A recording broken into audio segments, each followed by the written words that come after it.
Hello and welcome to ThinkFest conversation between myself, Khurram Hussain, Karachi-based business and economic journalist, and Dr. Shashi Tharoor. We're very pleased to have him here with us.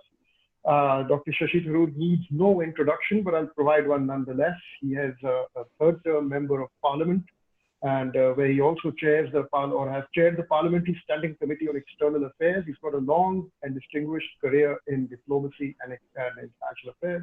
He's also been the Minister of State for External Affairs in the past. Has worked in the United Nations for many years, including as Under Secretary General during Kofi Annan's time. He's the author of more books than I'm sure even he can count right now, and he holds a PhD from the Fletcher School in law and diplomacy. And in addition to that, Shashi is also well known as a very skillful debater and an all-round very smart guy. So Shashi, thanks very much for joining us here today. Thank you for that introduction, Khurram. Well, thanks for being here. Really pleased to have you here. And I was just looking at the numbers for coronavirus spread in India. And I'm a bit alarmed. India is now the topmost country in the world. I believe there are more than 19,000 new infections recorded just today. And the second on the list has less than somewhere between 5,000 and 6,000. So what's going on? How are things doing over there? Obviously not very well, I'm afraid, Khurram. We look with envy across the border because you chaps seem to be having a rather pleasant time of it in terms of being able to return to normality. We are still facing many places where the numbers are going up, so there's no sense yet of a peak having been reached. And in some parts, including both the capital, Delhi, where I am now, and my constituency of Thiruvananthapuram in the extreme south, the numbers are worse than they've ever been. So we are worried. Partly, of course, there is a feeling that the more you test, the more you will find. And therefore, as the testing has been ramped up considerably, we are identifying more and more people infected. And I don't know how many people or what percentage of the population you've been able to test in Pakistan. But this seems a virus where a significantly large number of people who get the infection don't show any symptoms, and therefore no one bothers to test them. And as a result, we don't realize how many more have been infected. So it's possible that a lot of people in Pakistan may have had it or even may have it now and are just not being counted because they're asymptomatic. In India, because the reach of testing is... The key here would actually be the fatality rates, right? Because you're right that there would be a large number of asymptomatic carriers here in Pakistan too. But just wondering why the fatality rates are not matching the infection. Well, the fatality rates are... Sorry, finish. Even in India, the fatality rates I'm seeing about less than half of what they are in the world average. They're higher than here in Pakistan. No, in fact, Khurram, I think you're right about that in the sense that throughout the subcontinent, including Sri Lanka and Bangladesh, it does look as if very few people, touch wood, are actually passing away because of this virus.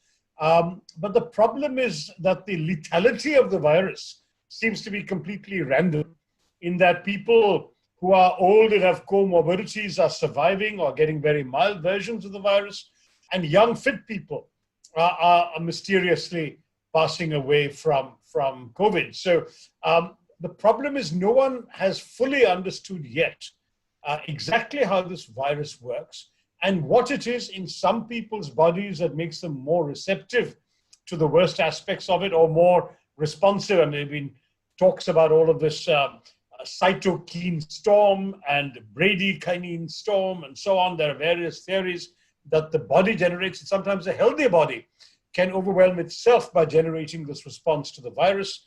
All of this is yet to be studied. I think anything that you and I can say today would really be in the realm of speculation. But broadly speaking, there have been some factors that many have talked about for the South Asian subcontinent. One is the fact that all of us take the BCG vaccine as kids. Actually, I was born in London, so I never got it, but my sisters and my sons, I mean, anybody born in India has had the BCG vaccine. And that apparently may have conferred a certain degree of immunity. And that all of us in South Asia are exposed to so many viruses, so many sources of infection, that our overall immunity levels may be higher than those of the mollycoddled West. And that theory is plausible because of one anecdote that I came across, that between Portugal and Spain, two neighboring countries in the Iberian Peninsula, the vast difference in their infection rates and their fatality rates can only be explained by the fact that in Portugal, they continue administering the BCG vaccine, whereas Spain, like other developed countries in Europe, gave it up 40 years ago, 30 odd years ago. So I don't know. These are all there are other countries that are showing similar divergences. For example, Haiti and the Dominican Republic. Now, both are on the same island, both have a border, and yet in Haiti, the fatalities are very low. In the Dominican Republic, they are well above the world average. We're trying to figure out, maybe that makes for a good case study. But in any case, tell me about how are the political fortunes of the government in India being impacted by the rising numbers? I can tell you over here in Pakistan, the declining numbers, the government are recharging the government's political capital to a significant extent. And they are, they're running with the message that our measures have been effective in curbing the COVID threat, and to some extent they're even saying that we did it, we succeeded, we won against COVID. How is the government over there dealing? Actually, it's paradoxical that the government in India is not doing well, and people realize they're not doing well in terms of managing COVID. But the polls suggest that it's not hurt them politically as it should. So we in the opposition do point out that, for example, the Congress leader Rahul Gandhi had mentioned as early as February that COVID had to be taken more serious, and the government was taking it, and that preventive measures had to be put in place immediately. Otherwise, we would face both a health disaster and an economic catastrophe if this were allowed to run unchecked. So he ought to be getting credit for having signaled this early on, much earlier than anyone else in India. Whereas the government was not only complacent, the following month they invited President Trump for a grand reception in Ahmedabad and brought him to Delhi and made a huge fuss about him with lots of crowds lining the streets. All of the stuff that you're not supposed to do if you want to prevent contagion. And yet, curiously, the polls show Mr. Modi still riding very high. So I would agree with you, there is a contrast between the way in which the COVID numbers have worked out in these two countries, yours and mine, but the fate of the leadership has not gone in the same contrasting way. Both seem to be doing rather well in the public eye, which to some of us in the opposition in India is still a bit of a mystery, but I don't want to discuss that outside India. We'll fight our battles at home. Okay. Let me, in which case, zoom out a little bit. Let's zoom out in the conversation, talk about how COVID may have changed some of the trajectories that were already at play around the world before the arrival of the pandemic. And possibly the most important, and we can disagree on this, but we can say maybe one of the most important of the trajectories that was at play in our time, or that is at play in our time, is the rise and emergence of China as a great power on the world stage. This is not a trajectory that's a few years old, it's at least a few decades old, and probably has a few decades more to go before it reaches its what would you call it, moment of resolution or a clarity perhaps. But has COVID, in your view, how has it impacted this trajectory? Has it deflected China off its path towards emerging great power status? Has it somewhat delayed the process? I was surprised to see yesterday the Chinese were celebrating their victory against COVID, while in the United States on the very same day, the president was reeling from a series of disclosures from Bob Woodward that he may have known about the dangers of COVID and deliberately understated them. So we see two very contrasting pictures on the same day of two great powers, one celebrating its triumph against the virus, another one sort of grappling and wrestling with its political impact. How do you see this playing out? You're so right, Khurram, because the fact is that there is a contrast. China actually itself had a very curious experience on all of this, because what they did, as you may remember at the beginning, was to be and feel extremely vulnerable. They were embarrassed in the first quarter of the year because they were being denounced around the world as a country that had incubated COVID and unleashed it on the world. There was open talk about decoupling from China. There was hostility to the way in which China had allegedly intimidated the WHO and prevented it from revealing how bad things were and so on. And China was actually in disgrace internationally for the first few months of the year. And they were actually trying to overcompensate through checkbook diplomacy. They were sending aid out, for example, when the virus hit Europe. The Chinese were rushing out in anxiety to demonstrate they were actually good guys. They were sending medicines and nurses and doctors to Italy and Spain and Serbia and so on. It was almost as if they felt they were in the doghouse and they needed to earn brownie points. That's all changed. In fact, it's changed quite dramatically, because what has happened is they seem to have turned around and said that why are we being apologetic and defensive? We've handled COVID effectively in our own country. We've actually, by our very strict measures in Wuhan, we've contained it. We've actually limited the amount of numbers, at least in terms of their publicly released numbers. We can strategically position ourselves as a guarantor of global public goods. And we can embark on what they now call wolf warrior diplomacy to assert ourselves in the world. And I think what's striking about that is that they've actually acted on it with a certain amount of vigor. And in fact, I would say even more than vigor. If you look at what's happened during the whole virus pandemic period in China's conduct, they've tightened their grip over Hong Kong, effectively ending Hong Kong's semi-autonomous status. They've increased tensions in their own backyard by mounting maritime patrols near the Japanese Senkaku Islands in the East China Sea. They've sent vessels off the coasts of Indonesia, Malaysia, Vietnam. They've redoubled their extensive claims based on their preposterous 9-dash line in the South China Sea. They've conducted aerial reconnaissance near Taiwan. They've unleashed trade sanctions and economic pressure on Australia, imposed 80% tariffs on Australian barley, all because Australia had the temerity to ask for an inquiry into the origins of the virus. They've even conducted cyber attacks against Australian government and business servers, and they've even sentenced an Australian man to death. They've deployed military force in their border dispute with Bhutan. They've cracked down on the Muslim Uyghur minority in Xinjiang. They've abruptly ended the so-called golden era of relations with the UK over that country's stance on Hong Kong.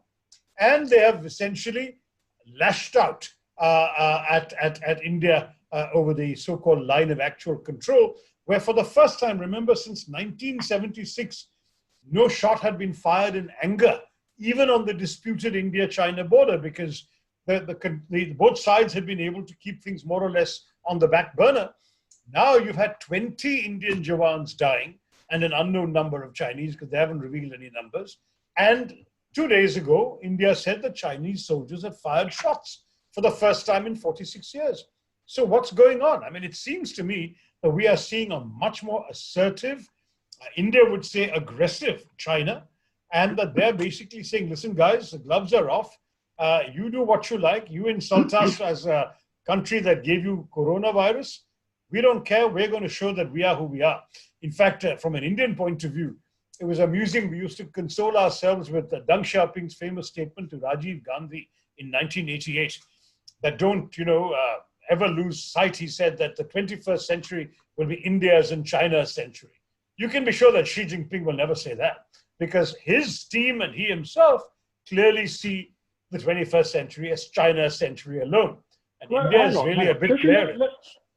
Let me stop you there for a moment, okay? Because this is, your rendition of the fact of, all these facts is a bit disconsonant with how the view looks from over here, from Pakistan. Well, I'm sure. Chinese power, the reality of Chinese power. When you go to Tehran, you go to Iran, where they've just signed an even larger trade and investment deal with China.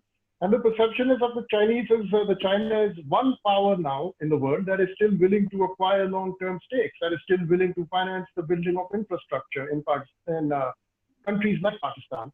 but many others besides Pakistan. So over here, the perception is in fact one of a benign and a China that's seeking partnerships, and their own rhetoric of a community of shared destiny rings a lot more, shall we say,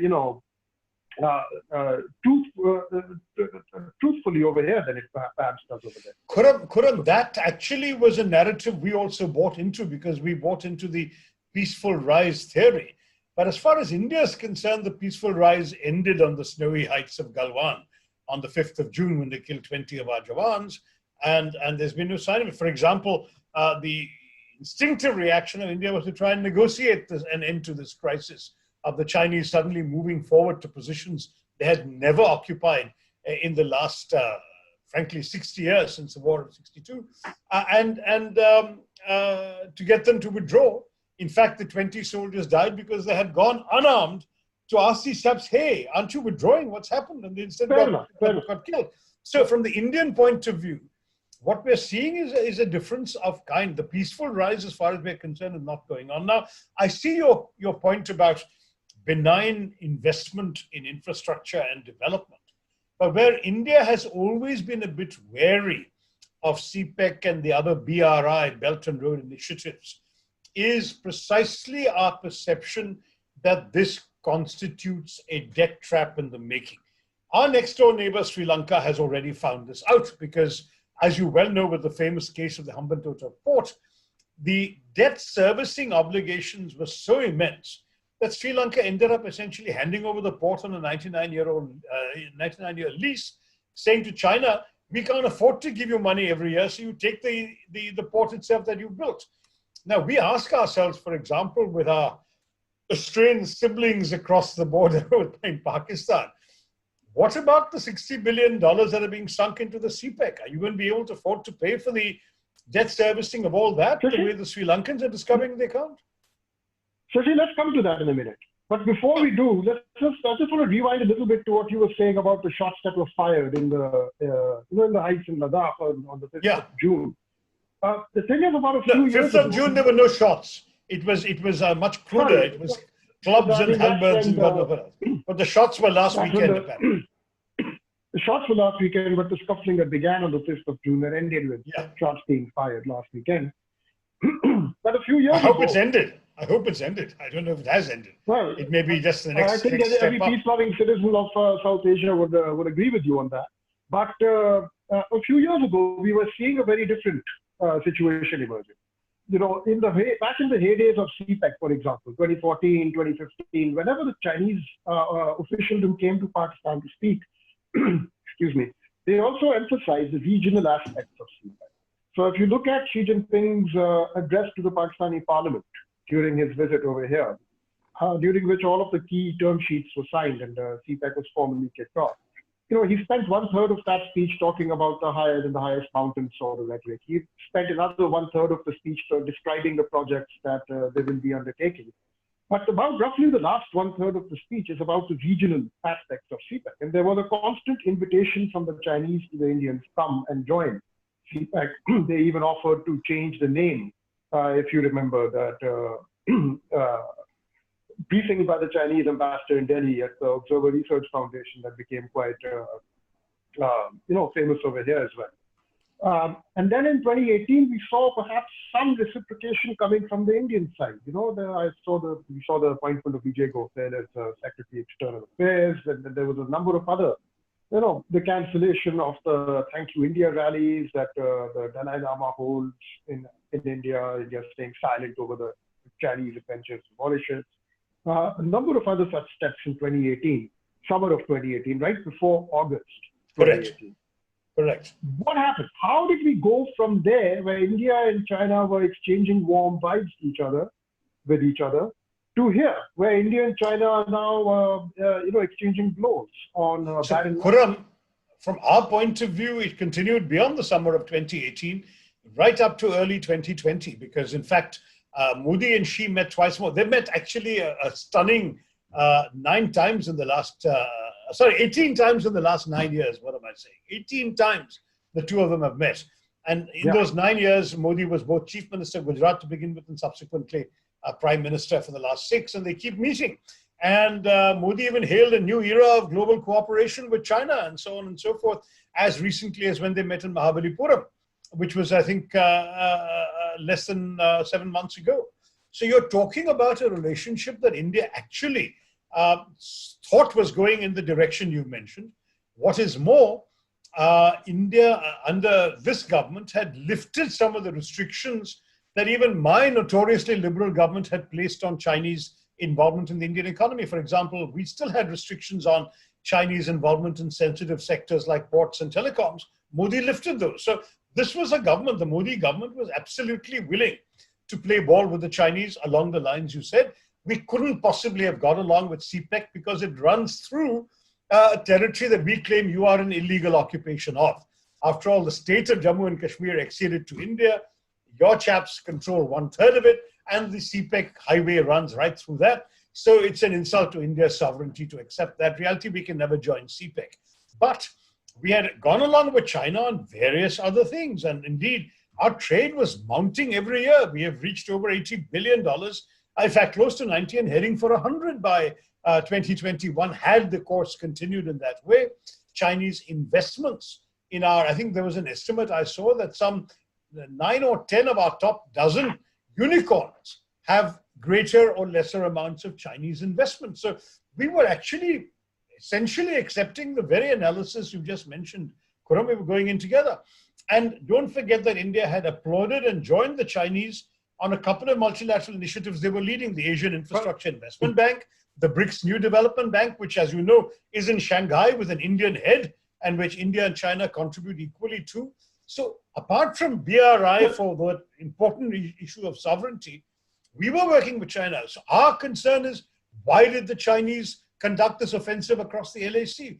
Why were they willing to consider India so dispensable that despite India going those being the questions, what are the best answers available in, in Delhi or with you as to why that happened? How did all of that momentum suddenly give way to what we're seeing today? I mean, right now, I believe the meeting is underway in Moscow, right? Between that's right. That's right. Well, my foreign minister actually stopped in Tehran, since you mentioned Iran. He stopped in Tehran, had a couple of very good meetings with my friend, the Iranian foreign minister, Javad Zarif, before going on to Moscow. So I'm sure that these conversations will advance the dialogue in a constructive way. But I do want to say that as far as India is concerned, there was a sense of shock. I mean, the BJP government, which has been quite contemptuous of poor Mr. Nehru for being taken by surprise by the Chinese attacks of '62, have been equally taken by surprise by the Chinese attacks of May and June 2020. And I think it's simply that the Chinese, for whatever reason, decided that it was more important for them to gain some territory across the LAC than to preserve the kind of relationship with India that they've been having until now. I mean, it's to us a matter of some concern. That sounds a bit bizarre, though, doesn't it, Shashi? I mean, everything we know about the Chinese, the decision making within China, I mean, that would be a very irrational thing. Take all of the things you just mentioned, the trade and investment. Take all of the. I mean, they're cognizant of this. We know that because they've been talking about it for years, long before, in fact, Xi Jinping. Was it Deng Xiaoping, I believe, who had who had come to India and described India and China as two pagodas. So, I mean, over the decades, they've been sort of courting India very carefully. But to suddenly things turn like this, might India's actions in Kashmir have had something to do with this? And Amit Shah standing up in Parliament and saying, and laying claim to Aksai Chin and saying that Jammu and Kashmir, but also Aksai Chin is our territory. But the other party says, well, if you want to start unilaterally redrawing the map, then so will we. It is possible, and your guess is as good as mine as to what motivated it. What surprises me is that if China had been persuaded by the logic of India-China relations, they would have actually said, listen, we've got more riding at stake than a silly remark for domestic consumption inside the Indian parliament. Let's avoid.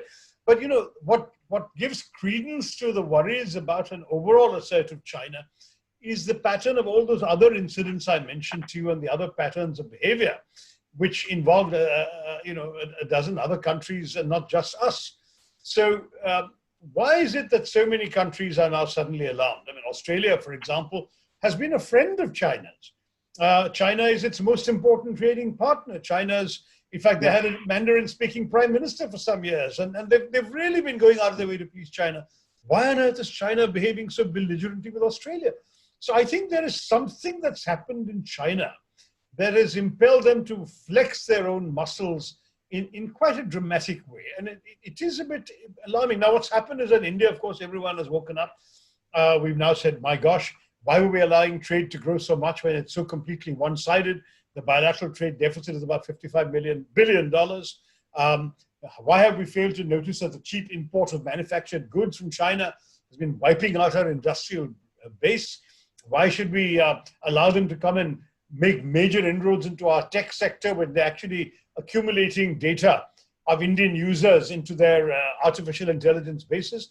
Suddenly, the Chinese mistake, and I would call it a mistake, in going too far on the LAC has actually, I think, cost them a bit. I mean, there was a direct cost in something as trivial seeming as India deciding to ban a number of Chinese apps, because I'm told that the parent company of TikTok, ByteDance, had took a $6 billion hit with that decision by the government of India. But now it's getting much worse. Huawei was the leader in the 5G trials rollout in India. They're going to be almost certainly denied the possibility of continuing their involvement. There's another Chinese company that was competing with Huawei for the ZTE. I think they will also face a serious problem. And, you know, I have argued for the Chinese, we are looking at them as a major player, but for them, we are a small player. We're only 2% of their exports. If pride and arrogance and assertiveness is the name of the game in Beijing, then 2% will not matter to them. They'll dispense with the 2%.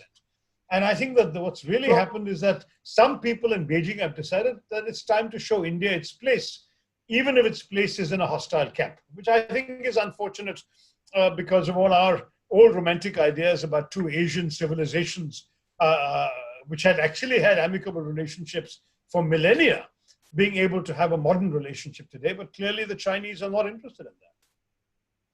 Shashi, what do you see as India's options if the post-COVID world is going to see an increasingly confident and assertive China? India in the past has been traditionally a non-aligned country. Traditionally, its foreign policy has eschewed entering alliances with others and has preferred to build, I suppose, partnerships would be a better word to describe the kind of relationship India has sought to build. But today it seems like India is being pulled perhaps into a set of relationships with countries like the United States, Australia, that are driven by their apprehension of China and its emerging and rising power. Do you think India needs to now shed the baggage of its history? Well, look, I think we have a couple of options. One option is essentially to swallow the humiliation and go back to business as usual. But I think in a democracy, that's not a viable option.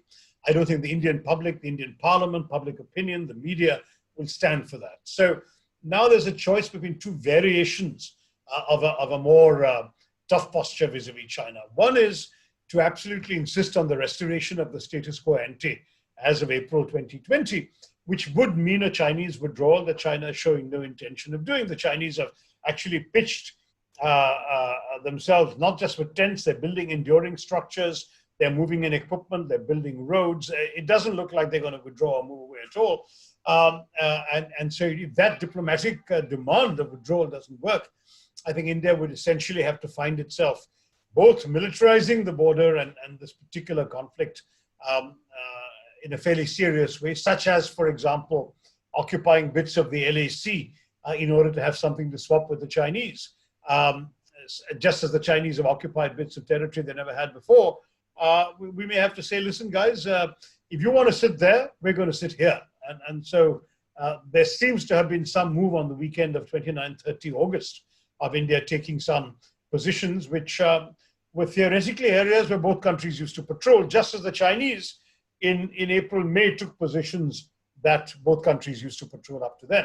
So if the Chinese started this crisis would withdraw, I'm sure India would withdraw too, and that could diffuse it, but the level of mistrust that has arisen will not easily dissipate. There is a group, there is a faction, if you like, in the foreign policy establishment here, and I forgot to correct you. I'm no longer chairman of the External Affairs Committee of Parliament. I did that for 5 years.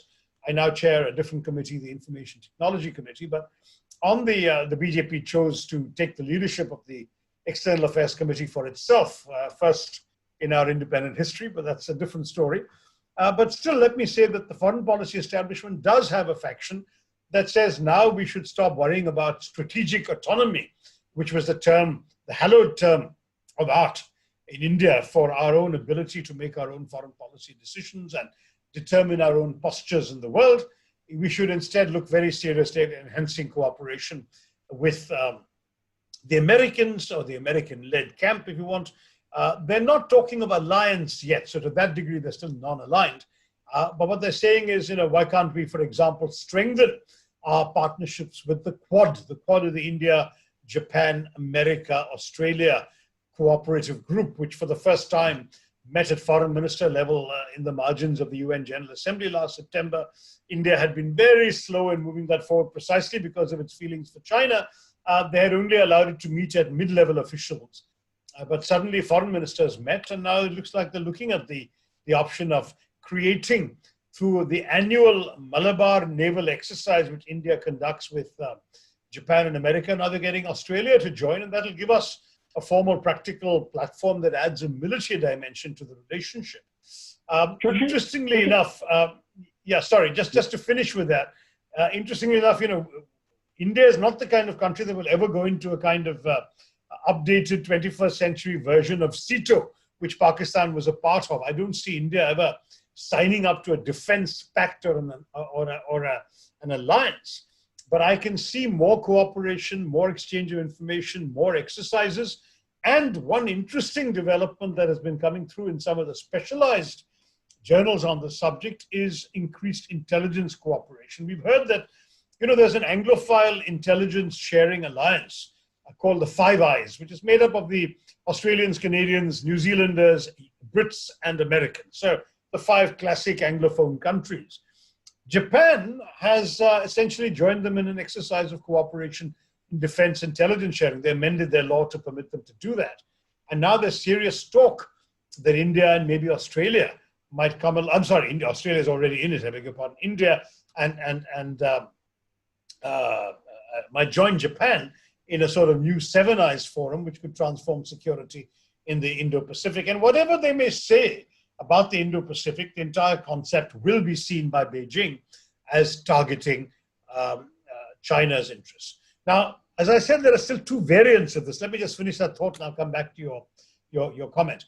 The 2 variants are, one is to go along with the American campaign of containment. I am very hesitant, and I would argue that many Indians would be hesitant to do that because we've historically been allergic to alliances and feel no desire to put all our strategic eggs in one basket.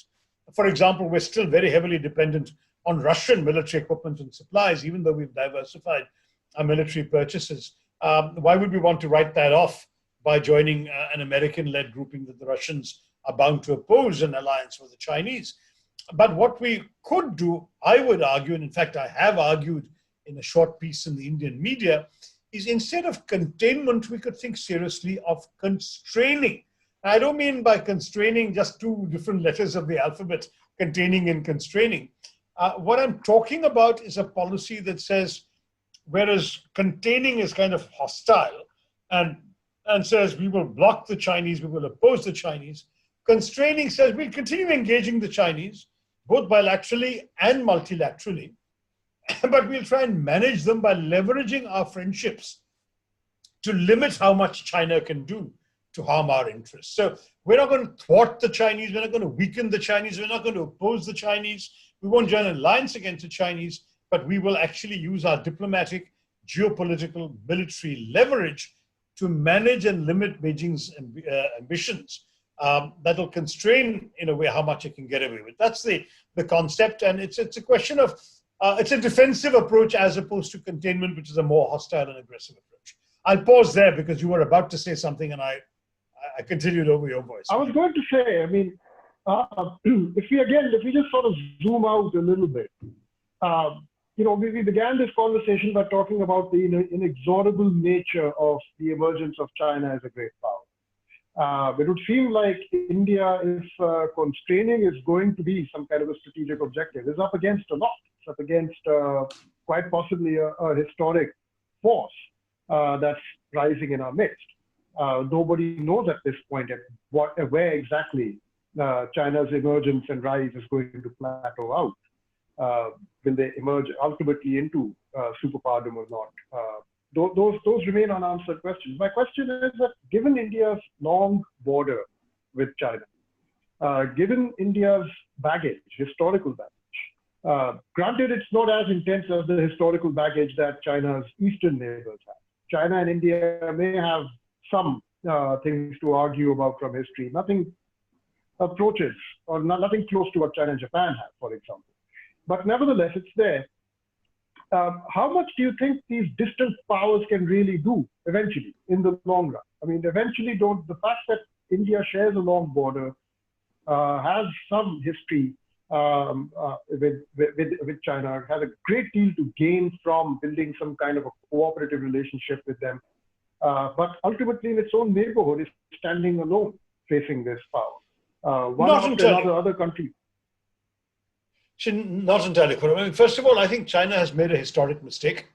And I say this not just as an Indian or about India, but about the way in which the world has seen Chinese behavior over the last 6 months. I think that the peaceful rise was a great strategy because it set for the Chinese an absolutely benign narrative. Their Confucius institutes are proliferating around the globe. They were just being seen as a purveyor of cheap goods, reliable supply chains and production chains. That was the sort of image that China had, manufacturer for the world. If it continued like that, God knows how far they could have gone. Now I find that with their behavior of the last 6 months, people are questioning the true cost of that $5 t-shirt that they're buying in America. There is a mounting aversion to the made in China label, and that's not just Trumpian rhetoric. I think there is a real concern that when one's hearing, for example, about a desire to boycott Chinese-made products and so on. Many corporations, not just American and Japanese corporations, but those two in the forefront, have said we have to diversify away from China. We have to de-risk our supply chains. There will be additional costs, but that's a cost of doing business, because if you want resilience, you want continuity, you want safety, security, you don't want to be vulnerable to Chinese machinations, you can't afford to be completely committed there. And I think that one of the things that coronavirus has shown the world is you just can't afford to keep depending on China like this. For example, the US suddenly woke up to the realization that 100% of the ibuprofen sold in the United States originates in China. 45% of the penicillin sold in the US comes from China. They're discovering that their dependence on Chinese pharmaceuticals and even the ingredients to make pharmaceuticals means that China can essentially turn off the supply of medicines to America whenever it likes. And they're desperately now overcompensating by trying to create these methods closer to home. And frankly, India and many other countries are feeling the same way. So I think there's a genuine issue here about China. But if like you, I can zoom out even further, I have a bigger set of concerns, Kuran, about the post-COVID world, which even goes beyond China, which is that there is, I think, the onset of an era of deglobalization happening in which more and more countries are going to embrace isolationism and protectionism in ways they wouldn't have done without coronavirus. See, the pandemic has confirmed for many that in times of crisis, people rely on their governments to shield them, that global supply chains are vulnerable to disruption and are therefore unsustainable. As I mentioned earlier about pharmaceuticals, dependence on foreign countries for essential items can be fatal. Now, there's a rush to reset global supply chains and raise trade barriers. There's a demand for more protectionism and self-reliance, including in India. Countries want to bring manufacturing and production value chains back home, or at least closer to home as much as they can. And so lots of things that we took for granted in the era of globalization are suddenly imperiled.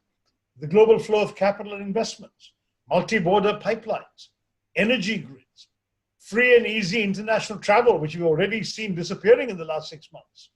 Borderless Europe, we saw disappearing in the last 6 months. There is, it seems to me, an extraordinary transformation happening in the post-COVID world that is even larger than our current conversational obsession with China. The world goods trade is going to shrink about 30% this year, maybe more. The pressure to decouple from China has shown the Japanese, for example, setting aside $2.25 billion in incentives for Japanese companies who pull out of that country. Can you imagine? And if those who don't come to Japan but go to third countries like India or Vietnam, they're also being given money by the Japanese government. Equally for the rest of the world, and particularly for the developed world, where inexpensive Chinese labor and subsidized inputs meant an era of cheap goods, that era may be over. Now look what's happening politically. COVID-19 has convinced so many countries that foreigners are to be feared. Strict border and immigration controls are deemed essential now. Neighbors and allies are no longer trusted. Even in Europe, you saw that tremendous division between the so-called frugal four and those who are seeking a bailout from Europe. National interests, in other words, in every country are trumping international cooperation, and I use that verb advisedly. So many countries, and certainly in India, Mr. Modi is an exemplar of this, but we have Mr. Erdogan in Turkey. I mean, you can find 20 examples. The answer seems to lie in strong government, putting the nation's needs over individual citizens' freedoms, dispensing with democratic niceties. National interest is all. The government is the arbiter of that interest. Nationalist strongmen are gaining in power, in authority. And I suspect that that xenophobia, a fear of the other. I don't know how many of you have seen these WhatsApp videos of people who are Chinese or looking Chinese or of Chinese descent, suffering discrimination in various Western locations, supermarkets, being thrown out of supermarkets and restaurants because they look Chinese. In India, we've had a similar problem with our Northeastern citizens who do look a bit different. And we've seen the kind of bigotry and prejudice that some of us are fighting against in India arising again because of the pandemic. A Puritan Islamic sect, the Tablighi Jamaat, had held a major gathering just before the first lockdown in India, whose attendees spread the infection to many states when they returned home. And this was used to justify open bigotry and discrimination against Muslims. So the virus hasn't just given us, a healthcare scam. Yeah, it is odd. It's not just odd, it's contemptible. But the point is that we are looking at all sorts of other forces unleashed by the virus that I've just summarized for you in that rather long list, that I think will change the post-COVID world in a very unbenign way. That's my argument. Okay, Shashi, I could speak for hours with you myself, but we have a very large audience here and we have some questions coming in. So let's give others a chance to enter the conversation as well. So here's Salman Ahmed, who writes, if the USSR and the US cooperate at the height of the Cold War on polio and smallpox, can Pakistan and India also cooperate on COVID and achieve a détente? So going a bit, swimming a bit against the current of what you were just saying, COVID fanning more atavistic sentiments. Can it also be? Salman is a good friend. This is the Salman Ahmed of Junoon. I know it's him because he has actually corresponded directly with me on this issue. And I can tell you that I'm always inspired by Salman Ahmed's idealism. But the truth is that in the present climate between India and Pakistan, the level of mistrust is so high that even cooperation on something like the coronavirus pandemic, I think Salman specifically said that Pakistan, because of its positive experience, may have ideas, techniques, and best practices to offer. But I'm afraid in the present climate, where we are so restrictive in our dealings with each other, we're not playing bilateral cricket, we're not easily giving visas to each other, we don't even have a high commissioner in each other's embassies. In those circumstances, expecting that India would say, come Pakistan, give us advice on your best practices, I think is simply unrealistic. So I welcome Salman's idealism. I really hope and pray that one day we will get back to the brotherly relations that Jinnah Sahab had always said the two countries would have, but which we have never really been able to achieve except in brief spasms. Okay, let's move ahead. There's a number of questions coming in now. So Sakib is asking, Bangladesh is now moving into the China orbit from India. What does Dr. Tharoor think of this? Not entirely true. I think that there is certainly, Bangladesh has always had a certain sentiment of sympathy, shall we say, for India, and a certain sentiment of mistrust of India. You know, being a huge neighbor of smallish countries is an experience that no small country particularly welcomes. I'm often reminded when Indians ask me with surprise about, say, Nepalese negativism or Bangladeshi negative or Sri Lankan. I say, you know, you should think of Porfirio Diaz, who was president of Mexico more than 100 years ago, and who said about that, he said, "My poor Mexico, so far from God and so close to the United States." I mean, the fact is that ultimately every small country has a complex about every big country, and certainly in the case of India in South Asia, even if you include Pakistan, and you put all the SAARC countries around the table, India will account for 70% of the population and 80% of the GDP. So naturally, there's going to be a certain resentment, mistrust, and I think equally India can't take a step without accidentally knocking over somebody else's teacup. That's part of the problem that a big country has. But having said this, Bangladesh has been very cooperative with India in recent years. By and large, under Sheikh Hasina, there's been a tremendous amount of sympathy. For example, for the first time, Bangladesh apprehended terrorists and militants inside Bangladeshi territory and handed them over to India, which has never happened in all the years of Bangladeshi independence. So there have been some very positive gestures. I would not agree with the questioner, Sakib, that Bangladesh has completely moved into the Chinese orbit. But certainly, if I were a Bangladeshi policymaker, I would also explore a counterweight. No country wants to be overly dependent on any other neighbor. So they will certainly play off both countries against each other. Classic non-aligned strategy. It was often said with Nasser that Egypt prospered because he would telephone the Russians and say, "If you don't give me this, I'll go to the Americans for it." And the next day he'd put the phone down and could call the Americans and say, "If you don't give me this, I'll go to the Russians for it." And Egypt prospered that way. And I think Bangladesh will be well advised to try the same thing. Okay, well, let's continue with the questions. Like I said, I could speak with you for hours on the many things you've just said. So Sukhdev Sohail, he asks, if you were shadow foreign minister of India, what would your policy be? May I just add to this? May I add to this? What would your policy be regarding how to deal with China's threat, and then also how to deal with Indo-Pak relations and how to build more trust? Well, on Indo-Pak, because the truth is that I did chair the Foreign Affairs Committee, and therefore I've nailed my colors to the mast very clearly, in that I take principal responsibility as chairman for the report of the Standing Committee that was tabled in the Lok Sabha, the House of Parliament, and is therefore a public document. And invite Pakistani listeners to go on the website and find it, which basically argues that while after 26/11, the awful terrorist assault on Mumbai by terrorists established to have been sent, financed, trained, and even guided during the attack from Pakistan, while after that normal relationships became not just difficult but impossible, absent any punitive action against the perpetrators and their commanders from Pakistan, nonetheless, that the best way forward, if you had a vision for this, was increasing people-to-people relations and increasing trade relations. In fact, on the people-to-people front, I've always believed that every Pakistani I've ever met who's been to India has gone back from India absolutely wowed by their experience. And I might add the same with Indians who go to Pakistan. There is a tremendous amount of warmth and affinity between individuals of the two countries, and we should build on that to create a constituency for good relations on both sides. As for trade, about 7-8 years ago, there was an excellent study done by the Karachi Chamber of Commerce on the advantages of free trade with India, which completely demolished the argument made by a small coterie of Pakistani industrialists that trade with India would destroy them. With statistics and figures, please find that. I read it in a Pakistani journal about 7-8 years ago, arguing essentially that trade would actually be a win-win for both countries, but a bigger win.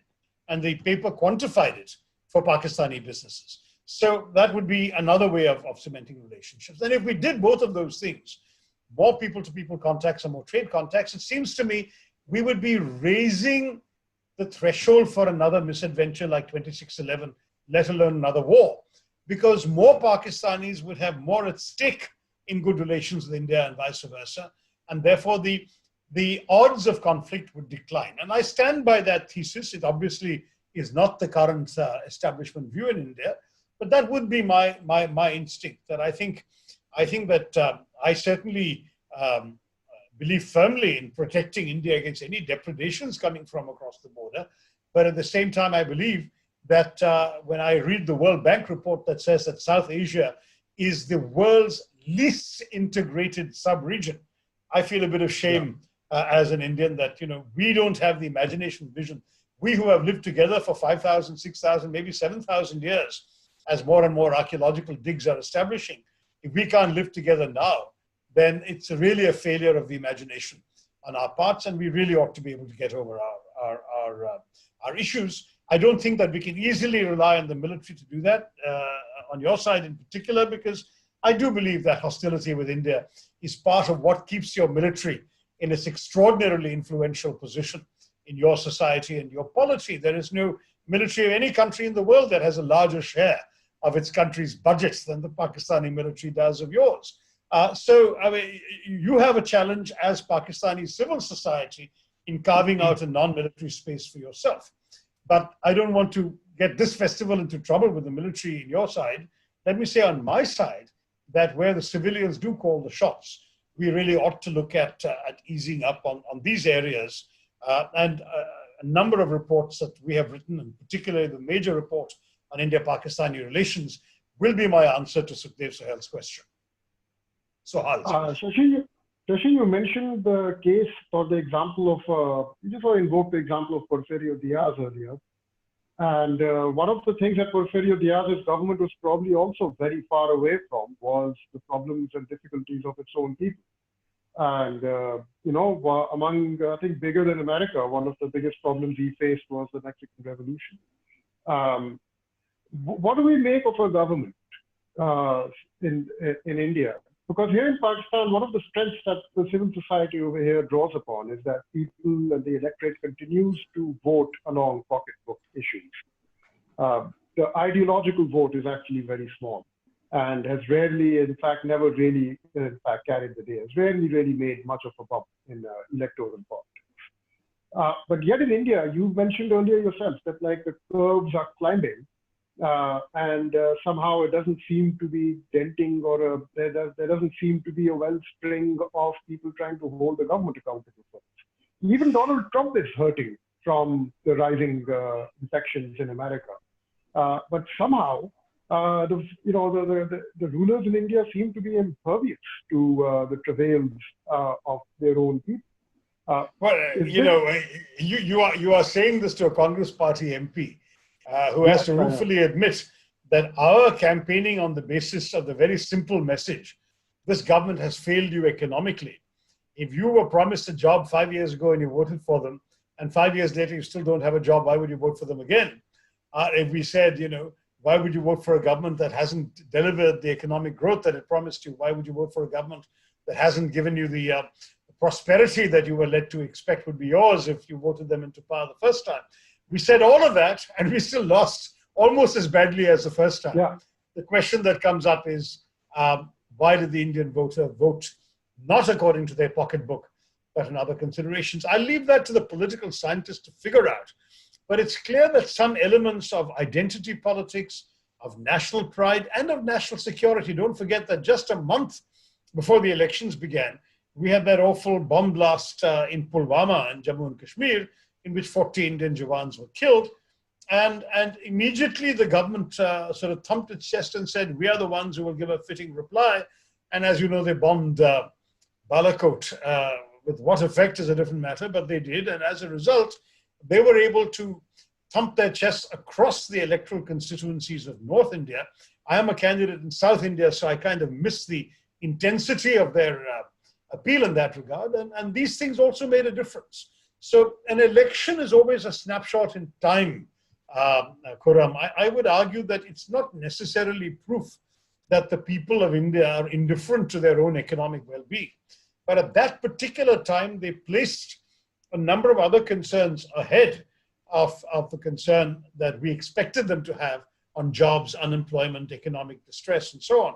And so we think that if there were an election tomorrow, they're likely to vote against the BJP because of its mismanagement of COVID and its mishandling of the economy, and the fact that we have the worst unemployment levels ever recorded in the history of Indian records and statistics. But having said that, who knows? When the election takes place, what other issues of identity, of security, of whatever else it might be will carry the day. That's the good thing and the frustrating thing about Indian elections and any democratic elections really, is that the people get to decide at a particular moment. And then what they decide holds good for 5 years. That's what goes on. That's we all have to live with that. Okay, let's get back to the questions. Naveed Khan asks us, could you please comment on the fate of multilateralism at the time when global coordination is so imperative to meet global issues? So yes, I mean, COVID is asking us to cooperate, and yet there are these forces pulling us apart. Well, exactly, and that's the flip side of what I talked about: the increasing nationalism, isolationism, overemphasis on sovereignty, and so on that we've seen in the wake of this pandemic. Suggests to me that multilateralism is in deep trouble. The US had already withdrawn from UNESCO before the pandemic. Now it's withdrawn from the WHO, and that's no small thing, because you're looking at a world in which the sort of deglobalization I described will also extend to the capacity of global institutions, such as the ones the UN has set up and its bodies like the WHO, to deal with all these. Because, I mean, you can well imagine a Donald Trump type person in other countries saying what Trump has already said, which is, what's the good of this international organization if it can't save us? In the case of the WHO, they say, oh, WHO was actually culpable in spreading COVID-19 because they ignored red flags from Taiwan. Since Taiwan is not a full member, they underplayed its seriousness because China told them what to. They provided blanket clean sheets to China because China essentially called the shots. So if these organizations are hurting the objectives of which they were founded, why support them? And he's just walked out. Israel and the US have walked out of UNESCO. What other bodies they're going to start questioning the value of? I worry. And then with the recession that seems to have started with the COVID pandemic, will they start looking for ways of economizing on their financial contributions to these bodies?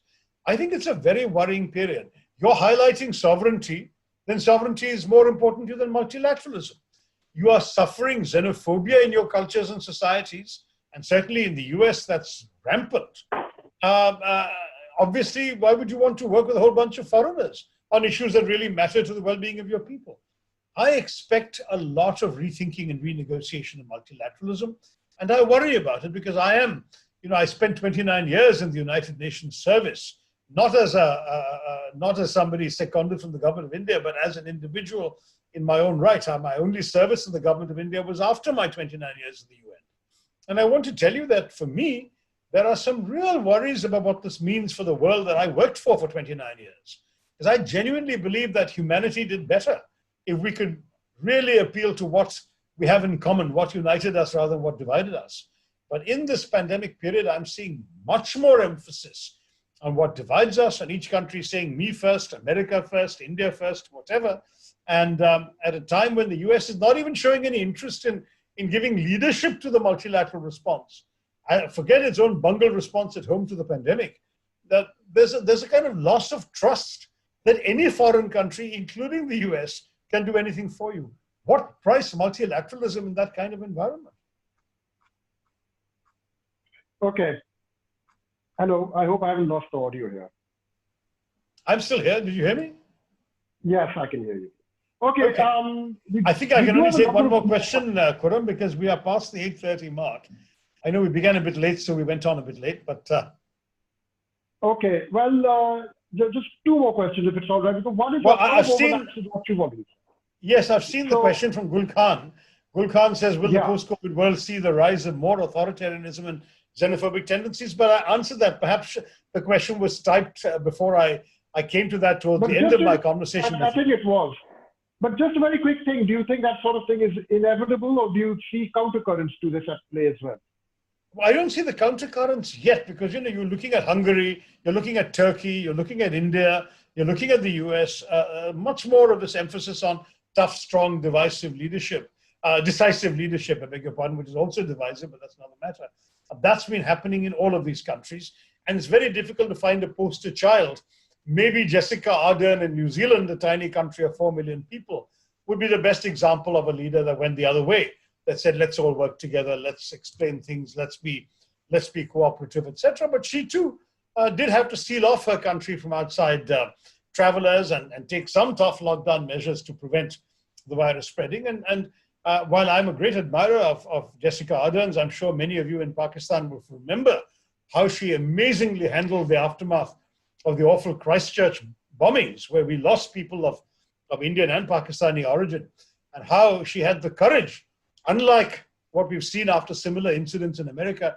Here she put a dupatta over her head and went to the mosque the next week, the next Friday, to show her solidarity with the victims. That kind of leader is still very unusual, and I don't know whether you can find a leader in a country of any size, let's say 100 million plus people, or a country of any economic weight, let's say 250, 300 billion GDP or above. Can you find a country with a leader that has taken that kind of Jacinda Ardern approach in facing and responding to this crisis? I think not. I think all of them have in fact tended to consolidate power. They've all, I think Hungary suspended parliament. Many courts have found themselves thwarted in their ability to look at these things. So more authoritarianism, more xenophobia has been visible. Can we push back? I, as an Indian, would hope that in my own country we can push back. And that our long democratic traditions of 73 years now cannot just be lightly tossed aside. But it's a long struggle. It's a tough struggle. And the struggle had begun to be effective when the coronavirus and the lockdown ended the protests around the country over our Citizenship Amendment Act. So I don't know. At the moment, I'd say the authoritarian xenophobic tendencies are not only on the ascendant, they're on the top. But the others still have, I hope, the idealistic convictions that will enable them to fight back. Okay, well, I do believe we are now at the end of our time. So, Shashi, thank you very much for a very, very thoughtful and reflective conversation here. It's exactly the sort of thing we seek to do through the Think Fest. And I wish there was a happier note we could leave people at on this. Even though the curves are flattening over here in Pakistan, there's an air of optimism that the tide of the pandemic has reversed. We're emerging onto the other side. But what kind of a world we will face on the other side is another very big question. So with that in mind, thanks again for your participation in this event. And I want to thank as well Yaqub Bangash for putting this event together and making this happen. And thanks to everybody who joined online. My thanks to you, Khurram, and to Yaqub. We look forward to more opportunities for dialogue across the border. At least virtual life permits that more easily than other things. So thanks very much. Absolutely. Amen. Great to see you. All the best. All the best.